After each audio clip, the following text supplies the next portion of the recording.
আসসালামু আলাইকুম, সবাই কেমন আছেন? শেলিস ডি মা একটা ব্লগ নিয়ে চলে আসলাম। তো একটু বাইরে যাব, বাচ্চাদেরকে নিয়ে একটু কিছু কেনাকাটা রয়েছে, যেহেতু আমার ছোটো ভাইয়ের বিয়ে।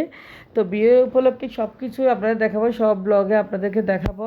তো এখন চলে যাচ্ছে একটু বাইরে, যেহেতু বাচ্চাদের জন্য কিছু কেনাকাটা করব, আর আমার নিজেরও জুতা নেই, জুতা কিনবো। তো একটা বিয়ে তো অ্যাটেন্ড করব, বিশেষ করে যেহেতু আমার ছোটো ভাইয়ের বিয়ে, সেহেতু আমরা একটু টুকিটাকি কেনাকাটা করব। আর আমাদের এটা শেষ বিয়ে ভাইদের মধ্যে, বোনদের মধ্যে একদম লাস্ট বিয়ে। তো আমি এখন বেরিয়ে গেছি আমাদের আবাসিকে, লাইটিং, এগুলো লাইটিং চলতেছে, কারণ এখানে হয়তো একটা অনুষ্ঠান হচ্ছে, সেই লাইটিংটা আপনাদের দেখাচ্ছি। তো খুবই ভালো লাগতেছে। আর বিশেষ করে সন্ধ্যা রিক্সায় চড়াটা অনেক মজা। আমার কাছে রিক্সায় চড়াটা খুব বেশি ভালো লাগে। তো রিক্সায় খুব মজা লাগে, রিক্সা সন্ধ্যাবেলা আমার মেয়েও খুব বেশি মজা পায়। তো রিক্সা করতে, রিক্সায় সে খুব পাতলা পাতলা কথা বলতেছে। তো পাতলা পাতলা কথাগুলো শুনে আমি হাসতেছি আর অবাক করছি।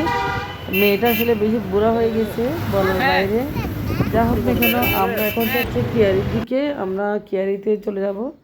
তো রিক্সাওয়ালা মামা খুব জোরে জোরে রিক্সা চালাচ্ছে, আর বিশেষ করে মোটর রিক্সা খুবই আরাম। তো চলে আসলাম আমরা আমরা এদিকে দেখতে দেখতে চলে যাচ্ছি চট্টগ্রাম শহরের কী অবস্থা রাতে। রাতে আসলে চট্টগ্রাম শহর খুব বেশি সুন্দর, মাশাআল্লাহ অনেক সুন্দর।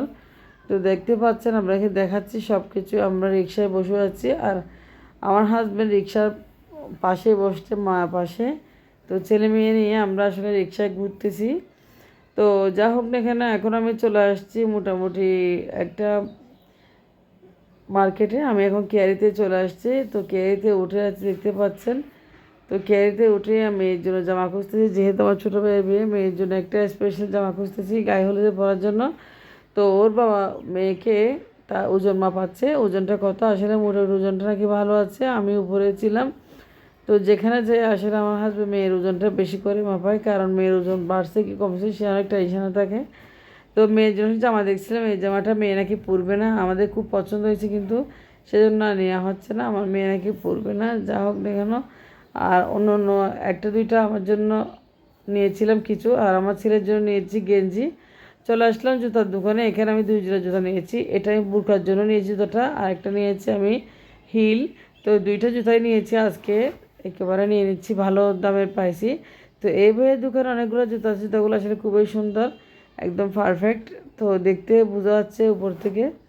তো আমরা এখন চলাচ্ছি বিয়েতে, আমরা এখন বিয়েতে চলে আসলাম মোটামুটি। এটা হচ্ছে বদ্রাহাট, বিয়েটা চলছে বাদরতলা বদ্রাহাট। তো সবাই চট্টগ্রামের যারা অবশ্যই সারা চিনবেন। তো বিয়েতে এসে দেখতেছি আমার বান্ধবীরা সে এখনও আসে নাই। যা হোক না কেন, বউকেও দেখতেছি না, মোটামুটি অনেক সুন্দর লাগছে, সব গোছানো। আর বিয়ে বলতে তো বিয়েতে সব কিছুই থাকে। তো বিয়েতে এখনও খাবারটা আমরা খাই নাই, এখন খেতে চলে আসলাম। তো অনেক সুন্দর সুন্দর খাবার দিয়েছি বিয়েতে মোটামুটি। তো আমার ছেলে মেয়েও খাইছে, আমরাও খাইছি। এখন আমার মেয়ে ছেলে দুটাকে বসে দিয়েছি প্রথমে। তো সাথে সাথে আমিও খেয়ে ফেলছি। তো আজকের ব্লগে একটু পর্যন্ত, আপনারা ভালো থাকবেন, আল্লাহ হাফেজ।